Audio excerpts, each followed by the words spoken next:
Big boss live അപ്ഡേറ്റിലേക്ക് സ്വാഗതം. അപ്പോൾ അനുമോളും അപ്പാനും തമ്മിലൊരു കോൺവെർസേഷനാണ് നടന്നുകൊണ്ടിരിക്കുന്നത്. രാവിലത്തെ കറി കൊള്ളാമോ എന്ന് അനുമോളിൽ അപ്പാനിയുടെ അടുത്ത് ചോദിക്കുന്നുണ്ട്. അന്നേരം അപ്പാനി പറയുന്നുണ്ട് കറി സൂപ്പറായിരുന്നു എന്ന് പറയുന്നുണ്ട്. അപ്പോൾ അനുമോള് പറയുവാണേ കറിവേപ്പിലയും കറി മസാലയും ഒന്നുമില്ല, മുളകുപൊടിയും മഞ്ഞപ്പൊടിയും മല്ലിപ്പൊടിയും ഉപ്പും കൊണ്ട് മാത്രം ഉണ്ടാക്കിയതാണ്. അപ്പാന് ചോദിച്ചു എത്ര വയസ്സായി? അപ്പോൾ അനുമോള് പറഞ്ഞു 30. അപ്പോൾ അപ്പാനി ഒരു ദീർഘനിശ്വാസം വിട്ടു. എന്നിട്ട് അനുമോളൊന്ന് ചിരിച്ചു. അപ്പോൾ അനുമോളുടെ അടുത്ത് എന്താന്ന് ചോദിക്കുന്നുണ്ട്. അപ്പോൾ അനുമോള് പറയുന്നുണ്ട് നിൻ്റെ ദീർഘനിശ്വാസത്തിൽ നിന്ന് എനിക്ക് മനസ്സിലാവുന്നുണ്ട് എന്ന്. അപ്പോൾ അനുമോള് പറഞ്ഞു നേരത്തെ കെട്ടേണ്ടതായിരുന്നു. അപ്പോൾ അതല്ല ഞാൻ ഉദ്ദേശിച്ചത്, ചേട്ടാന്നോ എടാന്നോ ഒക്കെ വിളിച്ചോളൂ.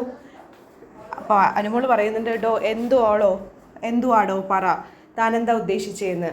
അപ്പോൾ താൻ നല്ലൊരു എടോ താൻ എന്നൊക്കെ നല്ലൊരു വാക്കല്ലേ, അല്ലെങ്കിൽ എടാ പോടാ എന്തടാ അപ്പോൾ ഇതൊന്നും കൊള്ളത്തില്ല, അതൊക്കെ മോശമായിട്ടുള്ള വാക്കാണ് എന്ന് പറയുന്നുണ്ട്. അപ്പോൾ ഇവിടെ ഞാൻ ആരെയും പോടാന്ന് വിളിക്കത്തില്ല, പോടോ അല്ലെങ്കിൽ എടോ എന്നേ വിളിക്കത്തുള്ളൂ എന്ന് പറഞ്ഞു. അനുമോള് നോക്കിയപ്പോൾ അപ്പാനിയുടെ ഷോക്സ് ബ്ലൂ കളറിലിരിക്കുന്നു. അപ്പോൾ അനുമോള് അപ്പാനിയുടെ അടുത്ത് ചോദിക്കുക ഉജാല കുപ്പി എടുത്ത് കാലിട്ടിരിക്കുന്നു എന്ന്. അപ്പോൾ അതെനിക്ക് ഇഷ്ടപ്പെട്ടു എന്ന് അപ്പാനി പറയുന്നുണ്ട്. അപ്പോൾ വന്നത് 2 ദിവസമായില്ലേ, അപ്പാനി വന്നിട്ട് ഇവിടെ ബിഗ് ബോസ് ഹൗസിൽ 2 ദിവസമായി. അപ്പോൾ അതിൽ ഏറ്റവും അനുമോൾ പറഞ്ഞ കോമഡിയിൽ ഇതാണ് ഏറ്റവും ഇഷ്ടപ്പെട്ടതെന്ന് പറയുന്നുണ്ട്. അപ്പോൾ അനുമോളുടെ ബ്ലൗസ് തൊട്ടിട്ട് അപ്പാനി ചോദിക്കുന്നുണ്ട് ഇത് ഉജാല കളറിൽ മറന്നതാണോ എന്നൊക്കെ. അപ്പോൾ അയ്യേന്ന് പറഞ്ഞിട്ട് അനുമോൾ ചിരിക്കുന്നുണ്ട്. അത് വളിച്ച കോമഡിയാണ് എന്ന് അനുമോൾ പറയുന്നുണ്ട്. അത് നിൻ്റെ ടീമിന് പറ്റിയ കോമഡിയാണെന്ന് അപ്പാനി പറയുന്നുണ്ട്. അപ്പോൾ നിൻ്റെ എന്നോ ചോദിക്കുന്നുണ്ട്. അപ്പോൾ എത്ര വയസ്സുണ്ട് ചോദിക്കുമ്പോൾ 33. അപ്പോൾ 3 വയസ്സിന് മൂത്തതല്ലേ, 33 അല്ലേ, 43 ഒന്നും അല്ലല്ലോ, നീ ഇതൊക്കെ പ്രതീക്ഷിച്ചാൽ മതിയെന്ന് അനുമോള് അപ്പാനിയുടെ അടുത്ത് പറയുന്നുണ്ട്. അപ്പോൾ അപ്പാനെ തിരിച്ച് എൻ്റെ അടുത്ത് ഇതൊന്നും നീ തിരിച്ച് പ്രതീക്ഷിക്കേണ്ട, മനസ്സിലായോ, എൻ്റെ അടുത്ത് ഇതുപോലെ നീ തിരിച്ച് പ്രതീക്ഷിക്കേണ്ട എന്ന് പറയുന്നുണ്ട് അപ്പാനി.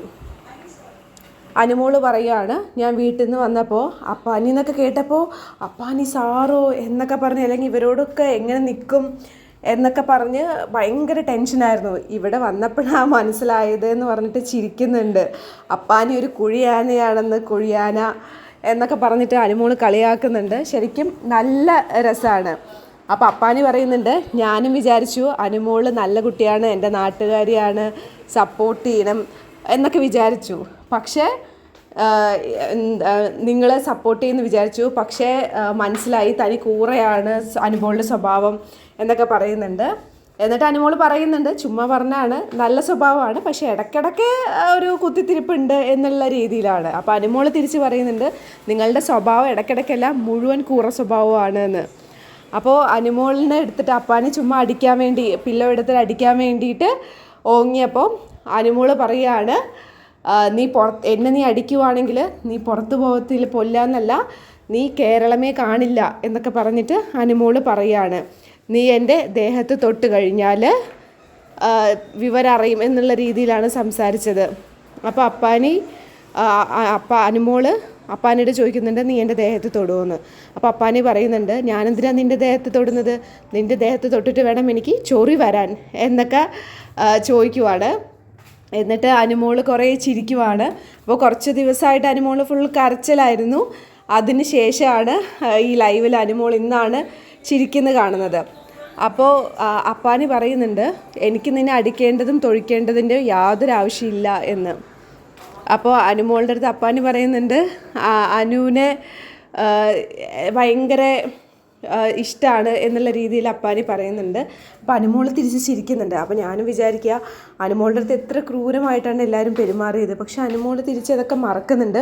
ഇനി ഇതിൻ്റെ ഗെയിമിൻ്റെ ഭാഗമാണോ, ഇനിയിപ്പോൾ ഇതെല്ലാം മനസ്സിൽ വിചാരിച്ചിട്ട് പുറത്തിറങ്ങിയിട്ട് ഇനിയിപ്പോൾ വേറെ എന്തെങ്കിലും പരിപാടി ഉണ്ടോ എന്നുള്ള കാര്യം നമുക്കറിയില്ല. പക്ഷെ ഇത് കാണുമ്പോൾ നമുക്ക് സ്വാഭാവികമായിട്ട് ഇഷ്ടമാണോ ഇഷ്ടമല്ലേ, സ്വഭാവം ഇടക്കിടക്ക് അലമ്പാണെങ്കിൽ പോലും എപ്പോഴും ഇങ്ങനെ ചിരിച്ച് സന്തോഷത്തോടെ സംസാരിക്കുന്ന കാണുമ്പോൾ തന്നെ ഒരു സന്തോഷമല്ലേ. അപ്പോൾ ഈ ഒരു ബിഗ് ബോസിൽ ആരായിരിക്കും വിന്നർ? 2 പേർക്കാണ് സാധ്യതയുള്ളത്. നിങ്ങളുടെ മനസ്സിൽ ആരായിരിക്കും വിന്നർ?